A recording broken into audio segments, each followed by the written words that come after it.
సర్దార్జీ అన్నప్పుడు భారతదేశంలో కొంచెం ఎగతాళి చేయడానికి మంచి మంచి జోకులు పంపిస్తూ ఉంటారు. ఒక ముగ్గురు సర్దార్జీలు వాళ్ళ వ్యాపారం మొదలు పెట్టారంట. వాళ్ళ వ్యాపారం మొదలు పెడదాం, ఏం చేద్దామని ముగ్గురు చాలా సీరియస్గా డిస్కస్ చేసుకొని ఒక అతను అన్నాడంట, మనం హోటల్ పెడదామండి, హోటల్లో మంచి డబ్బులు వస్తాయి, మనం బాగా పైకి రావచ్చు అన్నాడంట. ఆ హోటల్ ఫుల్గా కూడా కావాల్సిన అన్ని కూడా సమకూర్చారంట. మంచి మంచి భోజన పదార్థాలు చేశారంట. ఒక కస్టమర్ రావట్లేదంట. ఎందుకు తెలుసా? ఎందుకంటే బయట కస్టమర్స్ ఆర్ నాట్ అలౌడ్ అని రాశారంట. అంటే ఎవరు భోజనం చేయడానికి ఎవరు లోపలికి రావద్దని రాశారంట. సరిపోని ఏంటి వ్యాపారం సరిగా జరగట్లేదు, కిచెన్లో పెట్టాల్సి ఉంది బయట పెట్టాడు, బయట పెట్టాల్సి ఉంది కిచెన్లో పెట్టాడు, అందుకని ప్రజలు రాలేదు. పోనీలే మనం వేరే వ్యాపారం మొదలు పెడదామని రెండో అతను అన్నాడంట, నేను కార్ ట్యాక్సీ పెడదాం, ట్యాక్సీలో మనం వ్యాపారం చేద్దాం అన్నాడంట. ట్యాక్సీ కొన్నారంట, తిరుగుతూనే ఉన్నారు కంటే ఒక ప్యాసింజర్ ఎక్కట్లేదంట. ఎందుకు తెలుసా? వీళ్ళు ముగ్గురు కార్లైనా కూర్చొని ఉన్నారంట. సరిపోని రెండోది కూడా ఫెయిలియర్ అయిపోయిందని చెప్పి మూడోది ప్రయత్నించారంట. ఏం చేద్దామంటే ఒక కార్ షెడ్ ఒకటి పెడదాం, రిపేర్ చేయడానికి గ్యారేజ్ ఒక చక్కగా పెడదామని చెప్పారంట. సరే బాగానే ఉంది అన్నారంట. ఒక్క బైక్ రావట్లేదు, ఒక కార్ రావట్లేదు, ఒక బస్సు కూడా రావట్లేదు రిపేర్కి. ఎందుకంటే 11వ ఫ్లోర్లో పెట్టారంట. అందరు చప్పట్లు కొడితే దేవుని మహిమపడదామండి. ఇదను ఒక ప్రత్యేకమైన పుస్తకాన్ని మనము ధ్యానించబోతున్నాం. అపోస్తలుడైన పౌలు రాసిన ఎఫెసీ పత్రికని మనందరము కూడా కలిసి ఆ యొక్క పత్రికని మనం ఈ కొద్ది నిమిషాలు మనము ధ్యానించబోతున్నాం. ఎఫెసీ పత్రిక. ఈ ఎఫెసీ పత్రికని అపోస్తలుడైన పౌలు ఒక దర్శనంతో ఎఫెసీ పట్టణాన్ని ఆయన దర్శించారంట. ఎఫెసీ పట్టణాన్ని దర్శించినప్పుడు ఆ ప్రాంతంలో ఉండే ప్రజలు పరిశుద్ధాత్మ లేని వాళ్ళుగా ఉన్నారని అపోస్తలుల కార్యము 19వ అధ్యాయంలో రాయబడి ఉంది. అందరు నా వైపు చూడండి అమ్మా. అపోస్తలుల కార్యం 19వ అధ్యాయంలో రాయబడి ఉంది. అప్పుడు ఆ ప్రాంతానికి వెళ్ళినప్పుడు అపోస్తలుడైన పౌలు అడిగారంట, అయ్యా శిష్యులారా, మీరు పరిశుద్ధాత్మని పొందుకున్నారని అడిగాడంట. అప్పుడు ఆ శిష్యులు అన్నారంట, పరిశుద్ధాత్మ గురించి మాకెవరు కూడా వివరించలేదండి, ఏంటి అన్నప్పుడు అక్కడుండి వాళ్ళకి యేసు నామమందు బాప్టిజం ఇచ్చాడంట. ఆ తర్వాత బాప్టిజం పొందుకున్న వారు వెంటనే వారు పరిశుద్ధాత్మ ద్వారా నింపబడారంట. నింపబడడం మాత్రం కాకుండా అందరూ కూడా భాషలు మాట్లాడారు, కొంతమంది వాళ్ళు ప్రవచించారు అని దేవుని యొక్క లేఖనాలు తెలియపరుస్తుంది. దేవునికి స్తోత్రం. ఆ విషయం అపోస్తలుల కార్యం 19వ అధ్యాయము 6వ వచనంలో రాయబడి ఉంది. ఇది ఇంట్రడక్షన్ అన్నమాట. ఈ ఎఫెసీ పట్టణము ప్రారంభ కాలంలో రోమా ప్రదేశము ద్వారా, సామ్రాజ్యము ద్వారా ఏలుబడుతూ ఉండేది. ఆ తర్వాత ఏమైందంటే గ్రీకు దేశస్థులు దీన్ని వశము చేసుకొని గ్రీకు దేశస్థులు వీళ్ళు దీన్ని ఏలడం ప్రారంభించారు. ఈ యొక్క ఎఫెసీ పట్టణములో అపోస్తలుడైన పౌలు సంఘాన్ని వేధించేవాడు, సంఘం అసలు ఉండకూడదు, సంఘం ఎక్కడ స్థాపించినా నాశనం చేయాలి, సంఘం అనే పేరు ఎక్కడ కూడుకున్నా ఎవరు కూడుకున్న వాళ్ళని చంపేయాలని నిర్ణయం చేసిన అపోస్తలుడైన పౌలు అనేక ప్రాంతాలకు వెళ్ళి సంఘాలు స్థాపించడం ప్రారంభించాడు. దేవుడు ఎవరి ద్వారా ఎవరైతే దేవునికి వ్యతిరేకంగా లెగిస్తారో వారి ద్వారానే ఆయన పరిచర్ని ఆయన చేసుకునే దేవుడిగా ఉన్నాడు. ఎవరైతే దేవునికి విరోధంగా మాట్లాడతారో వారి నోటిలో దేవుడు స్తుతిని ఉంచుతాడు. హల్లెలూయా, హల్లెలూయా. కాబట్టి దేవుని బిడ్డలారా, ఈ ఎఫెసీ పట్టణములో దేవుని యొక్క చిత్తమున్నది. అందుకని అపోస్తలుడైన పౌలు ఎఫెసీ పట్టణంలో సంఘాన్ని స్థాపించి దానికి రాసిన ఉత్తరము పేరు అపోస్తలుడైన పౌలు రాసిన ఉత్తరము ఎఫెసీ పట్టణానికి. మీరు జాగ్రత్తగా చూసినట్లయితే శాస్త్రులు తెలియపరుస్తున్నారు, ఎఫెసీ పట్టణానికి 60 లేకుంటే 62 ఏడీలో 60 లేకుంటే 62 ఏడి మధ్యలో ఈ ఉత్తరాన్ని రాశాడంట. ఈ ఉత్తరము ఎక్కడి నుంచి రాశాడు అన్నప్పుడు ఆయన శిరసాల్లో వేయబడి ఉన్నాడు. శిరసాల్లో ఉంటూ ఈ ఉత్తరము ఆయన రాశాడు అనే విషయాన్ని 3వ అధ్యాయము 1వ వచనంలో రాయబడి ఉంది. కాబట్టి దేవుని బిడ్డలారా, ఈ ఎఫెసీ పట్టణంలో ఉన్న సంఘానికి ఉత్తరం రాస్తున్నాడు. అపోస్తలుడైన పౌలు రాసిన చాలా ఉత్తరాలు ఉంటాయి, కానీ ఇది చాలా ప్రత్యేకమైన ఉత్తరం. ఎందుకంటే ఇది ఏ వ్యక్తికి రాయట్లేదు, ఏ శిష్యుడి పేరుకి రాయట్లేదు, కానీ ఇది ఒక సంఘానికి సమృద్ధిగా రాస్తున్నాడు. మిగతా సంఘాల గురించి లోటులు చెప్పాడు, కానీ ఈ సంఘములో మంచి ఆత్మీయమైన కార్యాల గురించి అపోస్తలుడైన పౌలు ఆయన రాస్తున్నట్టుగా మనము చూడొచ్చు. దేవుని బిడ్డలారా, అపోస్తలుడైన పౌలు ఇక్కడ సంఘాన్ని స్థాపించే సమయంలో ఇక్కడ డయానా అని చెప్పబడిన ఆ యొక్క దేవతని వీళ్ళు ఆరాధించేవారు. ఆ యొక్క దేవత కొరకు పెద్ద విగ్రహం ఉన్నది. ఈ యొక్క అందమైన ఈ దేవత విగ్రహం తయారు చేసే ఒక పట్టణము ఎఫెసీ పట్టణము. ఎప్పుడైతే అపోస్తలుడైన పౌలు అక్కడ పరిచర్ని ప్రారంభించాడో అక్కడే విగ్రహాలు తయారు చేసే వాళ్ళందరూ కూడా యేసు ప్రభు వైపు రావడం ప్రారంభించారు. విగ్రహాలు తయారు చేయడం ఆగిపోయింది. ఒక ట్రేడింగ్ సెంటర్, ఇది ఒక ట్రేడింగ్ సెంటర్ గా ఉన్న ఎఫెసీ పట్టణంలో ఈ విగ్రహాలు మంచి వ్యాపారం అన్నమాట. లోకంలో ఏ వ్యాపారం మంచిదంటే విగ్రహాలు చేసే వ్యాపారం చాలా మంచిది. కాబట్టి దేవుని బిడ్డలారా, ఈ విగ్రహాలు చేసే వ్యాపారంలో ఇప్పుడు నష్టము రావడం ప్రారంభించింది. అయితే ఎఫెసీ పట్టణ ప్రజలు వాళ్ళు నమ్మకస్తులుగా అపోస్తలుడైన పౌలు బోధించిన బోధ ప్రకారము ఆ విషయాలు వాళ్ళు జాగ్రత్తగా చేశారనే విషయాన్ని మనందరము కూడా చూడగలుగుతున్నాము. దేవుని బిడ్డలారా, ఈ యొక్క అద్భుతమైన బిజినెస్ సెంటర్ గా ఉన్న ఈ యొక్క స్థలములో సంఘము స్థాపించబడింది అని అపోస్తలుల కార్యము 19వ అధ్యాయము 23 నుంచి 41 వరకు మనము చూడొచ్చు. దేవుని బిడ్డలారా, అపోస్తలుడైన పౌలు రాస్తున్నప్పుడు ఈ ప్రాముఖ్యమైన ఉత్తరానికి ప్రాముఖ్యమైన కారణం ఎందుకంటే విశ్వాసుల్ని ప్రోత్సహించడానికి, ఆత్మీయమైన విశ్వాసులుగా క్రీస్తుని వెంబడించాలని, అది మాత్రం కాకుండా సంఘములో ఐక్యత ఉండాలని, అది మాత్రం కాకుండా శ్రమల్లో వాళ్ళు ప్రేమని ఇతరులకి చాటాలని చెప్పి ఈ ఉత్తరాన్ని రాశాడనే విషయాన్ని తెలియపరుస్తుంది. దేవుని బిడ్డలారా, కాబట్టి ఇంకొక విషయం మీరు ఆలోచించినప్పుడు ఈ యొక్క సంఘానికి ఉత్తరం రాసేటప్పుడు ఏదో సమస్య ఉందని రాయలేదు, కానీ ఈ సంఘాన్ని చూసి అపోస్తలుడైన పౌలు బహుగా సంతోషించాడు అనే విషయాన్ని బైబిల్ గ్రంథము చాలా అద్భుత రీతిగా తెలియపరుస్తూ ఉంది. ఇప్పుడు మనము ఎఫెసీ పత్రికని అందరము తీసుకుందాం. మొదటి 3 వచనాలు మీరు చదివినప్పుడు అక్కడ అపోస్తలుడైన పౌలు ఆయన శుభాలు రాస్తున్నాడు. ఇక్కడ శుభాలు రాసేటప్పుడు ఏ శిష్యుడి పేరు వాడలేదు, కానీ ఎఫెసీ సంఘానికి వ్యక్తి రకంగా ఆయన రాస్తూ ఉన్నాడు. దేవుని బిడ్డలారా, కాబట్టి ఎఫెసీ సంఘానికి రాసేటప్పుడు ఏమంటున్నాడంటే the faithful in Christ Jesus, నమ్మకమైన వాళ్ళు. అది మాత్రం కాకుండా ఆయన సమాధానము కృప తండ్రి యొద్ద నుంచి క్రీస్తు యేసు ద్వారా మీకు వచ్చును లేకుంటే కలుగును అని చెప్తూ శుభాలతో ప్రారంభించాడు. ఆ తర్వాత 3వ వచనము ఎఫెసీ పత్రిక 1వ అధ్యాయము 3వ వచనం చదివిందాం. మన ప్రభువైన యేసుక్రీస్తు యొక్క తండ్రియగు దేవుడు స్తుతింపబడును గాక. ఆయన క్రీస్తునందు పరలోక విషయములలో ఆత్మ సంబంధమైన ప్రతి ఆశీర్వాదమును మనకు అనుగ్రహించెను. చదవండి.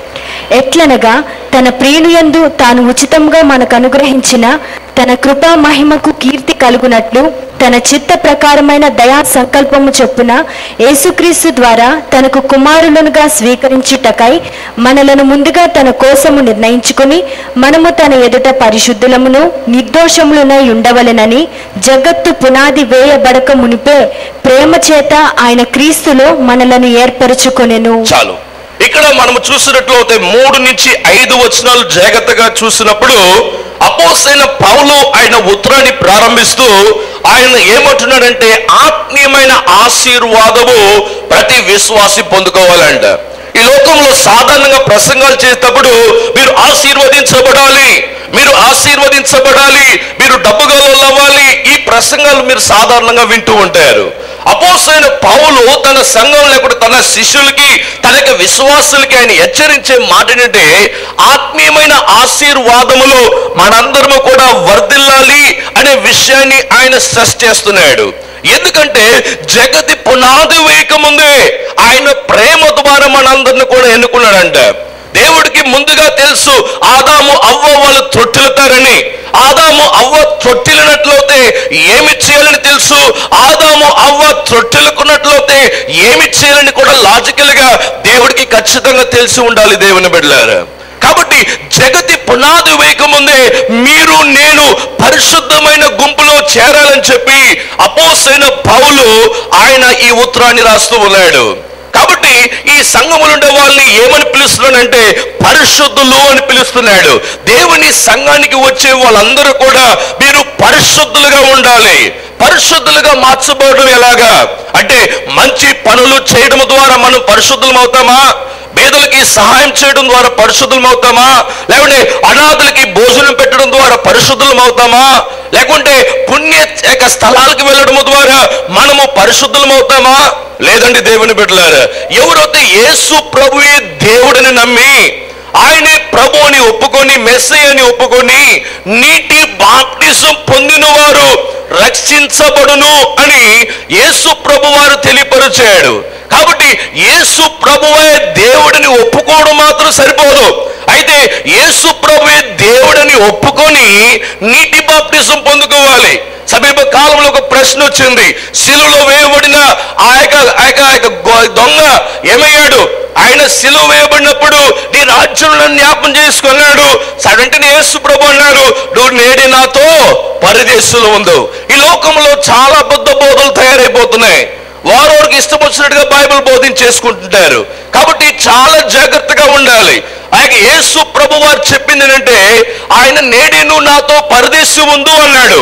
అయితే ఆయనకు క్రిటికల్ పరిస్థితి వేరే. ఆయన ఇంకా కొన్ని క్షణాల్లో ఆ దొంగ చనిపోబోతున్నాడు. అయితే యేసు ప్రభు వారు దేవుడు కనుక ఆయన ఏమన్నా చేయడానికి ఆయన దగ్గర మాత్రం అధికారం ఉంది. ఆయనకి ఉందని చెప్పేసి మేము అధికారం వాడడానికి లేదు. పోలీస్ ఆఫీసర్ కి ఒక కారు ఆపడానికి అధికారం ఉంది, ఒక కారుని పంపించడానికి అధికారం ఉన్నది. నేను వెళ్ళి రోడ్లు ఆపమంటే తిట్టేసుకుంటాడు, వీళ్ళు కలిగితే కొట్టేసి వెళ్ళిపోతాడు. ఎందుకంటే నాకు అధికారం లేదు కనుక. ఉదాహరణ మీకు చెప్తా చూడండి. మన యొక్క సంఘములో గడిచిన కాలం ముందు వడ్డిగూడెంలో 2 ఇల్లులు తగలబడిపోయినాయి.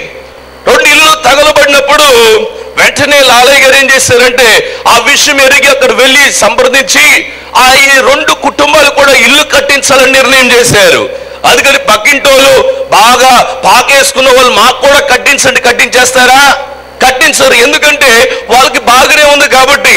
వాళ్ళు ఇల్లు ఎప్పుడైనా తగలబడితే వాళ్ళకి కడతారు. దేవునికి స్తోత్రం. అందుకని తగలబడింది పక్కింటోళ్ళకి నాకు కూడా కడతారనేది అబద్ధం. కాబట్టి దేవుని బిడ్డల కొన్ని విషయాలు మనము తేటగా అర్థం చేసుకోవాలి. దేవుడు పునాది వేయకముందే నిన్ను నన్ను ఏర్పాటు చేసుకున్నారు. మనందరము కూడా పరిశుద్ధులము. చెప్పండి, ఏమని పిలుచుకోవాలి? మనం పరిశుద్ధులము. మనము దేవుని యొక్క పరిశుద్ధమైన సంఘము, మనము పరిశుద్ధమైన జనాంగంగా ఉన్నాము. ఈ యొక్క రాష్ట్రంలోనే మన యొక్క అమలాపురం ఈ చిన్న టౌన్ లో ఇన్ని వేల మంది బయలుదేరి దేవుని ఆరాధిస్తున్నారంటే నిత్యముగా ఇది పరిశుద్ధమైన సంఘం. దేవునికి స్తోత్రం. హల్లెలూయా. దేవుని బిడ్డల అపోస్తలుడైన పౌలు తెలియపరుస్తున్నాడు, మనందరము కూడా పరిశుద్ధులము. 5వ వచనంలో తెలియపరుస్తున్నాడు, ఆయన మనందరిని కూడా అనాథులుగా ఉన్న మనల్ని ఆయన దత్తత తీసుకున్నాడంట. He has adopted us. దేవుడు మనము అనాథులుగా ఉన్నాము. అనాథులైన వాళ్ళని, దిక్కులేని వాళ్ళని యేసు ప్రభు వారు తన సొంత బిడ్డలుగా ఆయన చేర్చుకున్నాడు. దేవుని బిడ్డలారా, ఎంత గొప్ప భాగ్యం! ఒకసారి ఆలోచించండి. దిక్కులేని వాళ్ళని, అనాథుల్ని ఆయన ప్రేమించే దేవుడు. అందుకని యేసు ప్రభు వారు అన్నారు, వెతికి రక్షించడానికి వచ్చాడు. ఎవరైతే పాడైపోయారో, ఎవరైతే నాశనకరమైన మార్గాల్లో వెళుతున్నారో అలాంటి వాళ్ళని వెతికి రక్షించడానికి వచ్చాడు. నువ్వు ఏ గ్రామంలో ఉన్నా, ఏ ఇంటిలో ఉన్నా, ఏ ఆఫీస్లో ఉన్నా, ఏ వీధిలో ఉన్నా, నిన్ను వెతికి రక్షించడానికి యేసు ప్రభు వారు వచ్చారు. ఈ రోజు ఉదయకాలం ముందు ఈ మందిరంలో ఉన్నావంటే ఇది ఒక యాక్సిడెంట్ కాదు, ఏదో ఒక సడన్ గా ఇక్కడికి వచ్చావని కాదు. ఇది అపారమైన భూమి పునాదు వేయకముందే ఇది దేవుని ప్రణాళికే ఉంది నీ పట్ల. కాబట్టి దేవుని బిడ్డలారా, ఈ విషయాన్ని మనము గమనించుకోవాలి. ఆ తర్వాత 1వ అధ్యాయము 7వ వచనంలో తెలియపరుస్తున్నాడు, we are redeemed through his blood. ఆయన రక్తము చేత మనము విమోచించబడి ఉన్నాం. ఇందాక చెప్పు ఏదో మంచి క్రియలు చేయడం ద్వారా మనము దేవుని పరిశుద్ధమైన జనాంగంగా మారలేము. అయితే యేసు క్రీస్తు రక్తం ద్వారా కడగబడి యేసు ప్రభువే దేవుడిని ఒప్పుకునే వాళ్ళు రక్షించబడతారు. వాళ్ళు పాపము క్షమించబడతాయి. దేవుని బిడ్డలారా, ఒకవేళ ఆలోచించి చూడండి, నా తెల్ల బట్టల మీద ఎక్కడో పాపం అంతా రాసేసాను అనుకోండి, నా బట్టలంతా కూడా నేను పలానా రోజు ఈ పాపం చేశాను, పోయిన సంవత్సరం ఈ పాపం చేశాను, మరలా ఈ సంవత్సరంలో, దాని ముందు సంవత్సరం అన్ని పాపాలు నా యొక్క బట్టల మీద రాశాను అనుకోండి. నేను యేసుక్రీస్తు రక్తాన్ని తీసుకొని పోసేసుకుంటే ఏమవుతాయి? బట్టలన్నీ రెడ్గా మార్చబడతాయి, అక్షరాలు ఏమి కూడా కనిపించవు. ఎంత పాపము చేసి ఉన్నా ఈ యొక్క పాపంతో నిండిన ఈ బట్టలన్నీ కూడా ఏమవుతున్నాయి? ఒకే రంగు మార్చబడుతుంది.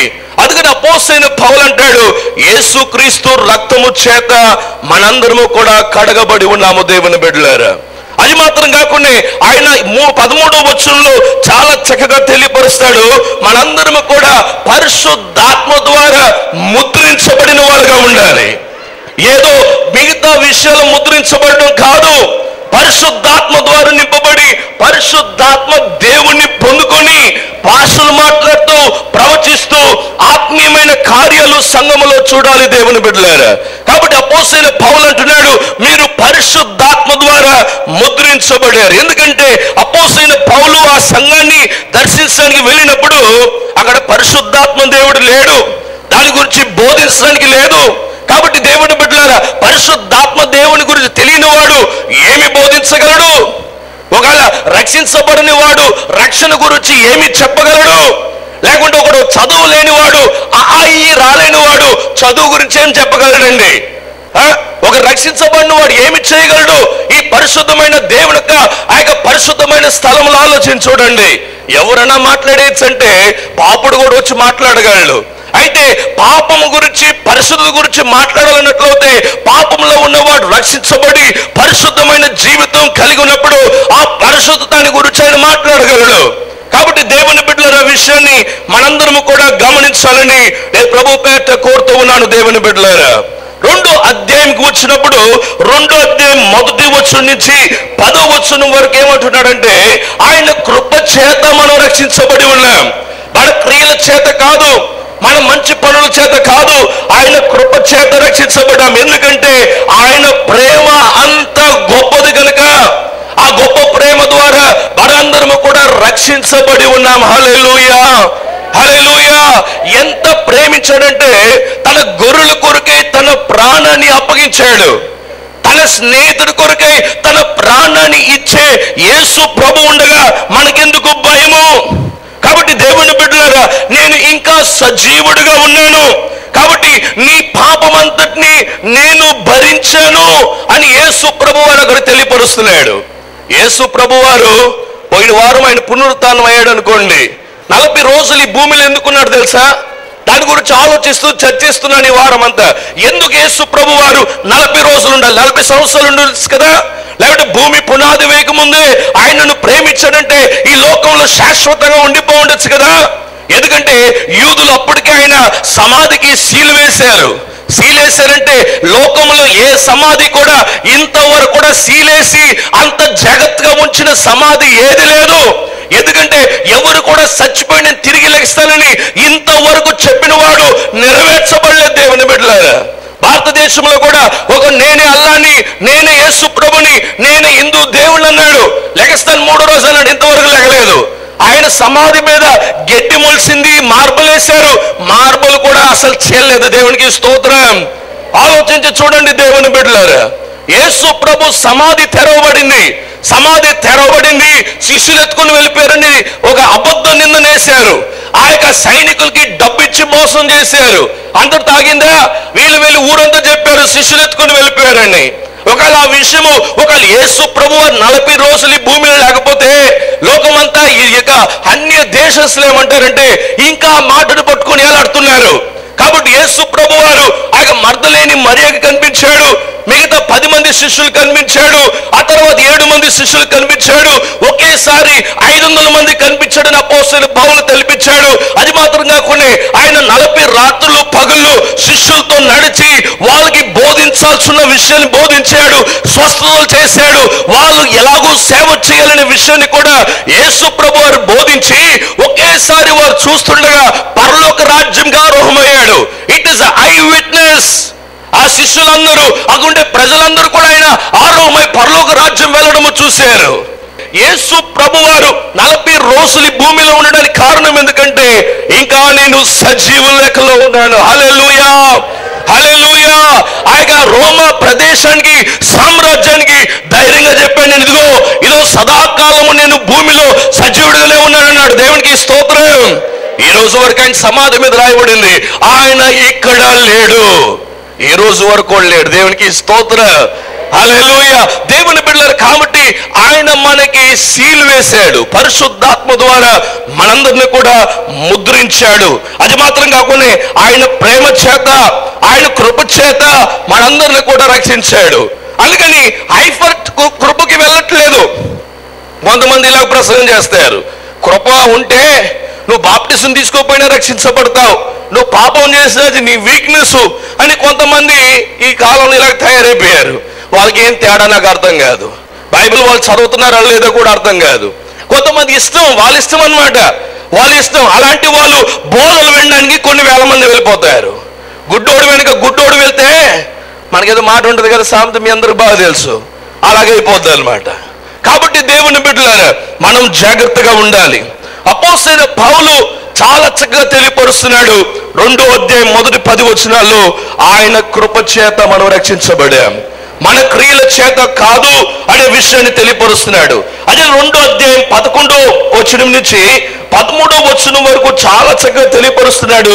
యేసుక్రీస్తు రక్తము ద్వారా మనము కొనబడి ఉన్నాం, దేవునికి సమీపులుగా మార్చబడి ఉన్నాం, మనము సున్నతి చేయబడిన వాళ్ళు. అన్యులైన మనకి యేసు ప్రభు ద్వారా ఇంత గొప్ప అవకాశం వచ్చింది. హల్లెలూయా, హల్లెలూయా. లోకం ఎవ్వరు ఇవ్వలేని అవకాశము. సున్నతి చేయని వాళ్ళు అన్య దేశమైన మనకి యేసు ప్రభు రక్తము ఆయనకి సమీపులుగా చేసిందని బైబిల్ గ్రంథము తెలియపరుస్తూ ఉంది. ఎఫెసీ పత్రిక 2వ అధ్యాయము 14 నుంచి 22వ వచనం వరకు, అధ్యాయం చివరి వరకు మీరు చూసినప్పుడు సమాధానం గురించి ఒకసారి అలాగే యేసు ప్రభు వారు యోహాను సువార్త 14వ అధ్యాయంలో, నా సమాధానము మీ యొద్ద నేను ఉంచి వెళ్ళుచున్నాను, నేను తండ్రి యొద్దకు వెళుతున్నాను, మీకు ఒక నివాస స్థలము సిద్ధపరిచి నేను మరలా మీ యొద్దకు వచ్చేదను అన్నాడు. యేసు ప్రభు వారిచ్చే సమాధానము ఈ లోకంలో ఉన్న సమాధానము కన్నా ఒక ఉన్నతమైన సమాధానంగా ఉంది. The Jesus Christ, when he gives the peace to mankind, the peace that passes through all understanding, because no one can understand or experience unless they accept Jesus Christ as Savior and Lord. యేసు ప్రభు వారు దేవుడిని నమ్మకునే, యేసు ప్రభువాన్ని హృదయంలో స్వీకరించుకుంటే ఈ సమాధానాన్ని మనం అనుభవించలేము. డబ్బులు ఉండవు ఇంట్లో, భోజనం లేకుండా ఉంటుంది, నవ్వుతూ ఉంటారు. దేవునికి స్తోత్రం.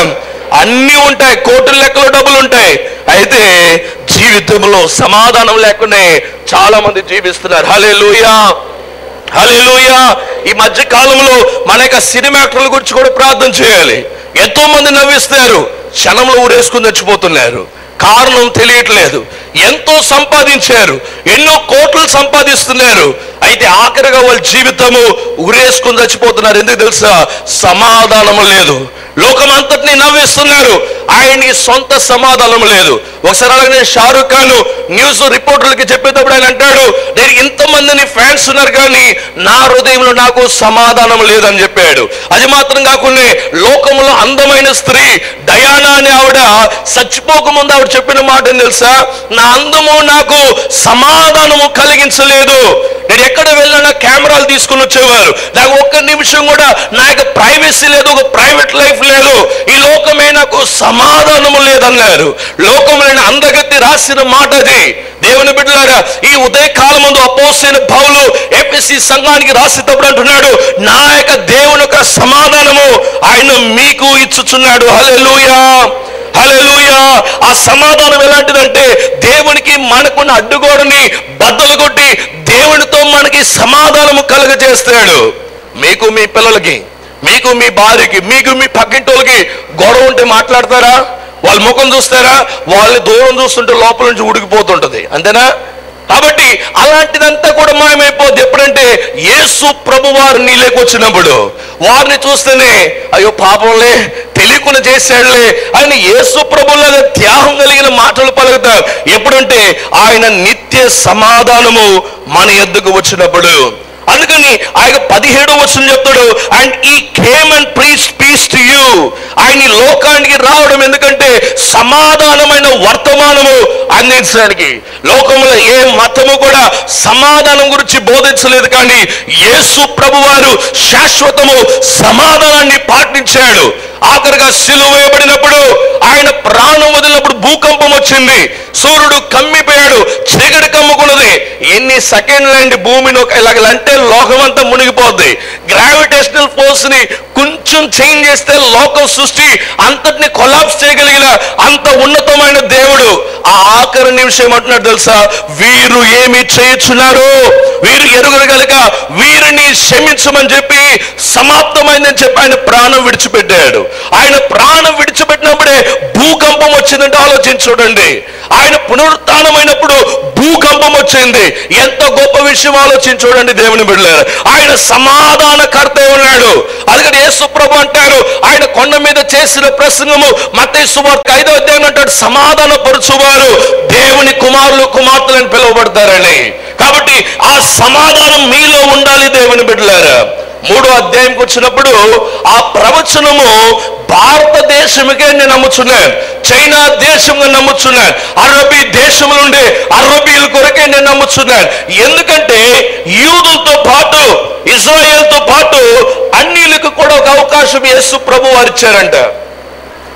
అన్యులకి, అన్య దేశం మనం, శపించబడిన దేశం మనం, జీవం కలిగిన దేవుని బిడ్డలుగా లేని వాళ్ళు మనం, మనలాంటి వాళ్ళకి యేసు ప్రభు వారు ఆయన శిలువ ద్వారా ఆయనకి దగ్గరగా చేశాడు. హల్లెలూయా, హల్లెలూయా.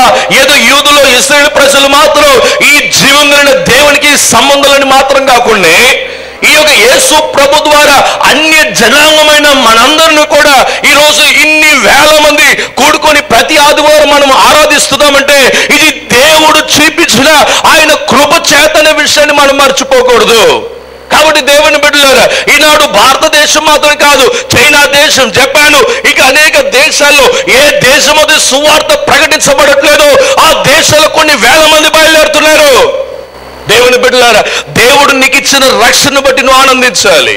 కాబట్టి అన్య జనములకు కూడా ఆయన partition, which ever was the partition between the God's people and the gentiles, God broke them so that they can join and unite together. యేసు ప్రభు వారు అన్యుల్ని, ఆయన బిడ్డల్ని, ఆయన ఇచ్చిన వాగ్దానము, అబ్రహాంకి ఇచ్చిన వాగ్దానము ప్రకారము ఆయన కలిపాడనే విషయాన్ని దేవుని యొక్క లేఖనంలో రాయబడి ఉంది దేవుని బిడ్డలారా. కాబట్టి 3వ అధ్యాయం 6వ వచనంలో ఆ విషయాన్ని చాలా తేటగా ఆయన తెలియపరుస్తూ ఉన్నాడు.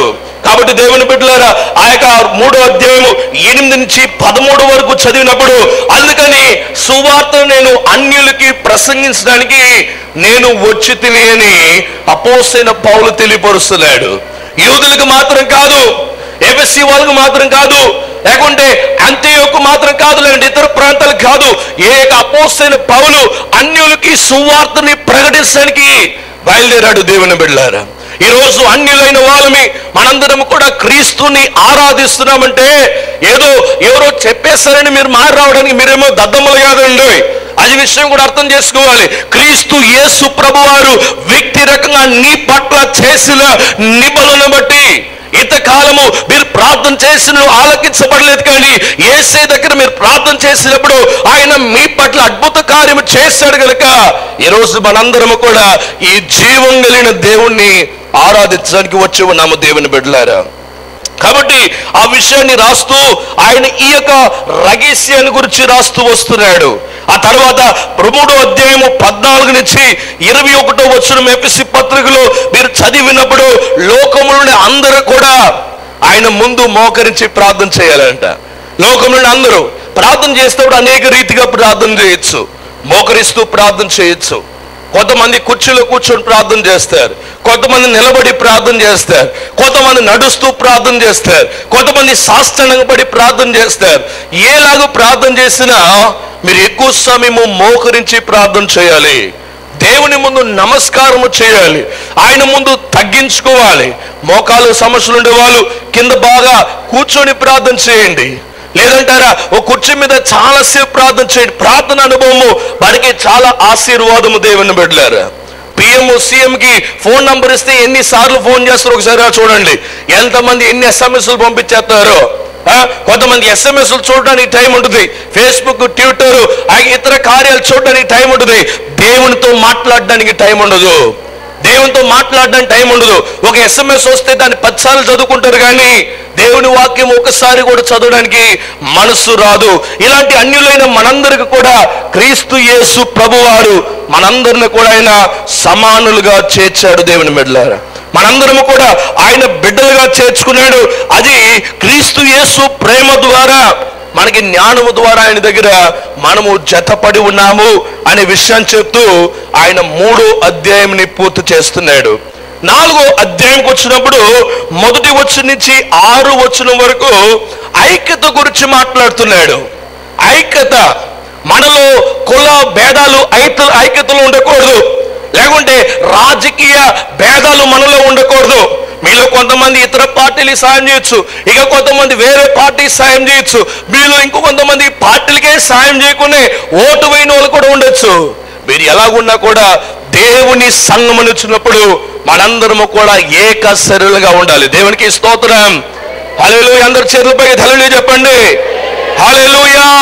చూడండి, మెదడు కొంత పనిచేస్తుంది, కళ్ళు కొంత పనిచేస్తుంది, నోరు కొంత పనిచేస్తుంది, నోస్ మనకి ముక్కు కొంత పనిచేస్తుంది, ఊపిరితిత్తులు ఉన్నాయి, లంగ్స్ ఉన్నాయి, కిడ్నీస్ ఉన్నాయి, అలాగే లివర్ ఉంది. అన్ని పార్ట్లు అన్నీ కలిసి ఒక పని చేస్తాయి. ఏంటి? నన్ను బ్రతికిస్తున్నాయి. దేవునికి స్తోత్రం. హల్లెలూయా. అదేలాగానే మీరు కొంతమంది కిడ్నీగా ఉంటారు, కొంతమంది హార్ట్గా ఉంటారు, కొంతమంది బ్రెయిన్గా ఉంటారు, కొంతమంది ఇతర పనులు చేస్తారు. మీరు ఎవరైనాను మనందరమే కలిసినప్పుడే సంఘము క్రీస్తు శరీరంగా ఉంటుంది. మనందరము కూడా దేవునికి అవ్యాలుగా మనందరూ కూడా ఉండడానికి గొప్ప అవకాశము దేవుని బిడ్డలారా. హల్లెలూయా. హల్లెలూయా. ఈ శిష్యులందరూ కూడా యేసు ప్రభు ఉన్నప్పుడు నేను పెద్ద శిష్యుడిని, మీరు పెద్ద శిష్యుడు, నేను కాదు నువ్వు, నువ్వు కాదు నేను అని గొడవ పడేవారు. ఎప్పుడైతే యేసు ప్రభు వారు పునరుత్థానం అయ్యాడో వీళ్ళందరూ కూడా ఏం చేశారు తెలుసా? ఇంకొక వ్యక్తిని ఎన్నుకొని 120 మంది కలిసి వారు మేడ గదిలో ప్రార్థన చేశారంట. హల్లెలూయా. ఐక్యత ప్రారంభమైంది. పరిశుద్ధాత్మ దేవుడు ఆయన ప్రవేశించడం ద్వారా ఐక్యత ప్రారంభించబడింది. దేవుని బిడ్డలారా, అందుకని అంటాడు మీరందరూ కూడా ఏక శరీరంగా ఉన్నారు, ఏకాత్మగా ఉన్నారు. ఒకే తండ్రి ఉన్నాడు, ఒకే విశ్వాసము, ఒకే బాప్టిజము, ఒకే దేవుడు, ఒకే తండ్రి, మీ అందరికీ ఒకడే ఉన్నాడు. హల్లెలూయా. హల్లెలూయా.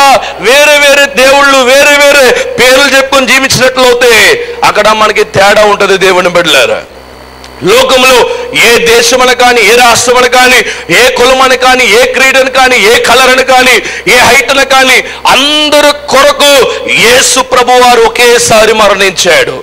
కొంతమంది కోసం ఒకసారి, ఇంకొంతమంది కొన్నిసార్లని యేసు ప్రభు వారు ఆయన అలాగూ మరణించలేదు. ఆ తర్వాత ఎఫెసీ పత్రిక 4వ అధ్యాయము 7వ వచనం నుంచి 16వ వచనం వరకు చదివినప్పుడు సంఘములో ఉండాల్సిన పరిచర్ల గురించి మాట్లాడుతున్నాడు. ఆత్మీయ వాతావరణం గురించి మాట్లాడుతున్నాడు. ఆత్మీయ వాతావరణం ఎప్పుడు వస్తుందంటే పరిశుద్ధాత్మ దేవుడు సంఘముని నడిపించినప్పుడు, పరిశుద్ధాత్మ దేవుడు సంఘముని ప్రోత్సహించినప్పుడు. సంఘములో 5 పరిచర్లు ఉండాలి. అపోస్తల పరిచర్య, ప్రవక్తల పరిచర్య, సువార్తికుల పరిచర్య, దైవ సేవకుల పరిచర్య మరియు బోధకుల పరిచర్య ఉండాలి. ఎప్పుడైతే ఈ 5 రకాలైన పరిచర్యలు సంఘాల్లో ఉంటాయో సంఘము విస్తరించబడుతుంది. హల్లెలూయా. హల్లెలూయా. ఆత్మీయంగా మనందరము కూడా కలిసి మనము ఆత్మీయంగా అభివృద్ధి పొందాలి అనే విషయాన్ని గురించి ఆయన స్ట్రెస్ చేస్తున్నాడు. ఎఫెసీ పత్రిక 4వ అధ్యాయము 17 నుంచి 24 వరకు చదివినప్పుడు మనందరము కూడా పాత వ్యక్తులుగా ఉన్నాం, పాత మనుషులుగా. అందరూ నా వైపు చూడండి. పాత వ్యక్తులుగా ఉన్నాం, పాత మనుషులుగా ఉన్నాం, పాత జీవితాన్ని ధరించుకున్నాం. ఎప్పుడైతే యేసు ప్రభుని స్వరక్షణగా స్వీకరించామో మనందరం కూడా నూతనమైన వ్యక్తులుగా మార్చబడామంట. హల్లెలూయా. హల్లెలూయా. ఇక పాత గతించిపోయింది, పాత జీవితం పోయింది.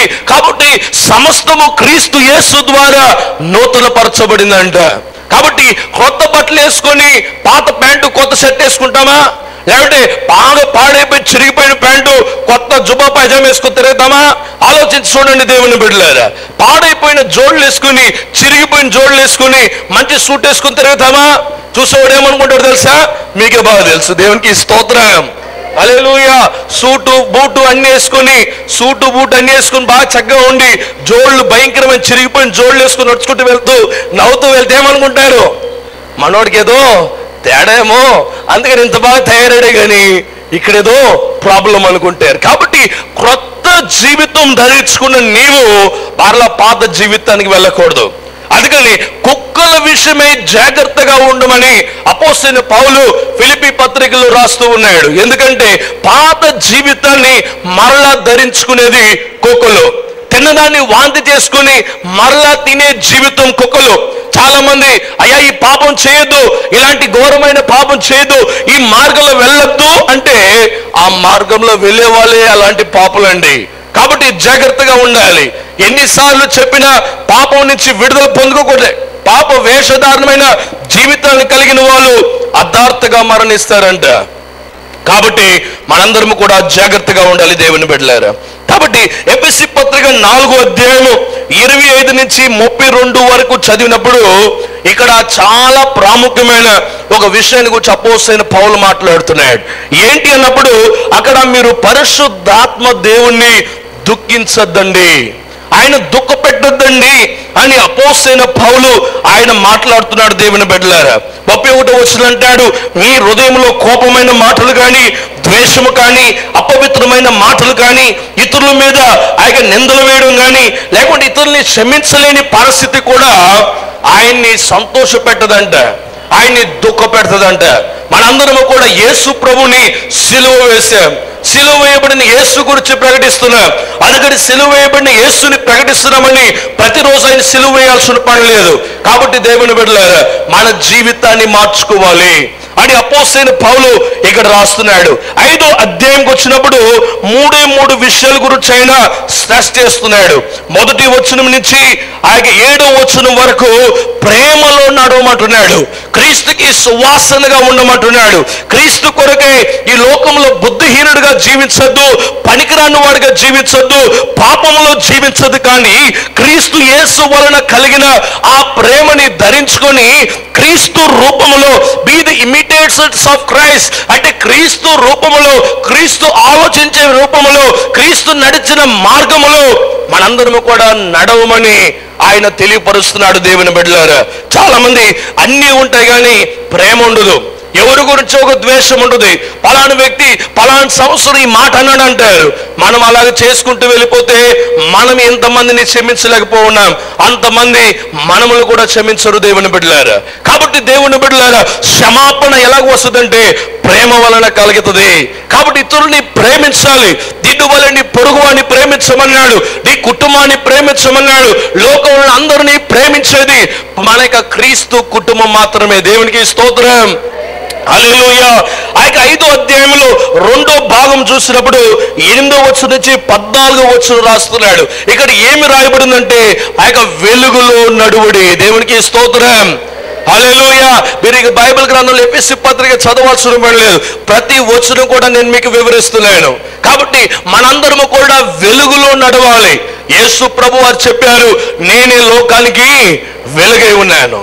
వెలుగులో ఉండేవాడు చీకటికి ఇష్టపడడు.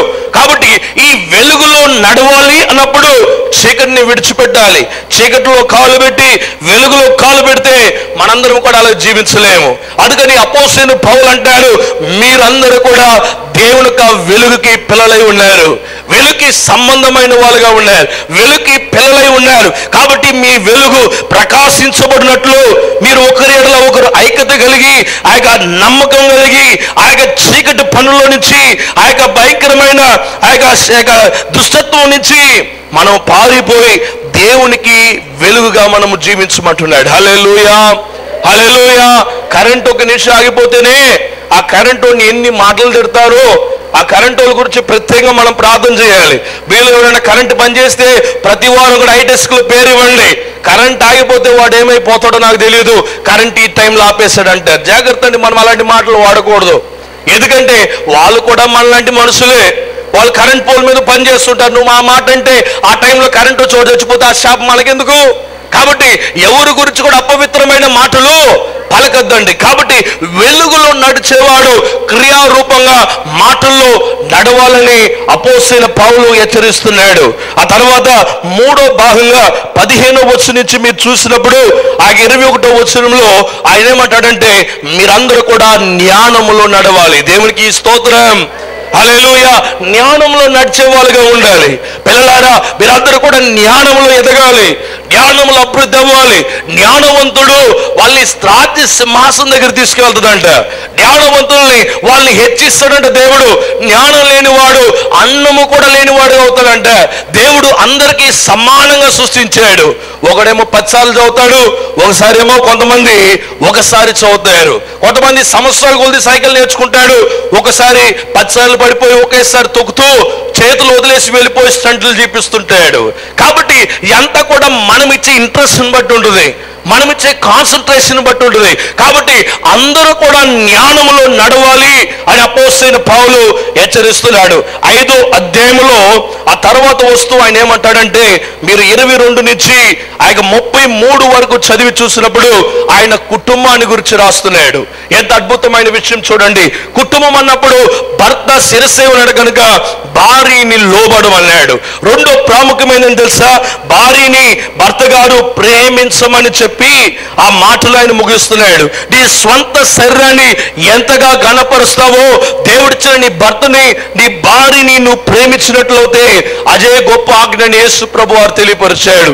అది మాత్రం కాకుండా ఆది కాండంలో రాయబడిన లేఖనాల ప్రకారము ఏంటి, నీ భర్తని ఆయన భర్త గారు తన కుటుంబాన్ని విడిచిపెట్టి భార్యని హత్తుకోమని మరలా ఆయన రాస్తూ ఉన్నాడు. దేవుని బిడ్డలారా, ఇది సంఘముకి క్రీస్తుకి కలిసిన ఒక మర్మము అని చెప్తున్నాడు. దేవునికి స్తోత్రం, హల్లెలూయా. ఆఖరిగా 6వ అధ్యాయంకి వచ్చినప్పుడు ఇక్కడ పిల్లల గురించి, తల్లిదండ్రుల గురించి రాస్తున్నాడు. పిల్లలారా, నీ తల్లిదండ్రులకి విధేయత కలిగి ఉండండి, లోబడి ఉండండి అంటాడు. అది మాత్రం కాకుండా తల్లిదండ్రులైన వాళ్ళు నీ బిడ్డలకి కోపము రప్పించుకున్నట్టుగా మీరు జాగ్రత్తగా ఉండాలి. వాళ్ళని శిక్షించే విషయంలో, వాళ్ళని చూసుకునే విషయంలో మీరందరూ కూడా జాగ్రత్తగా ఉండాలని చెప్తున్నాడు. అది మాత్రం కాకుండా ఎఫెసీ పత్రిక 6వ అధ్యాయము 5 నుంచి 9వ వచనం వరకు మీరు చదివి విన్నప్పుడు అక్కడ యజమానుల గురించి, పని వాళ్ళ గురించి రాస్తున్నాడు.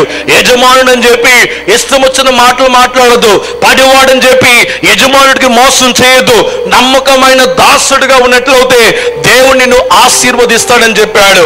ఆఖరిగా ఆయన రాస్తూ అపోస్తలుడైన పౌలు 6వ అధ్యాయము 10వ వచనం నుంచి 20వ వచనం వరకు ఏమంటాడంటే, నేను క్రీస్తు యేసు రాయబారులుగా ఉన్నాం కనుక ఈ లోకంలో ఆత్మీయమైన యుద్ధం అనేది ఒకటి ఉంటుంది.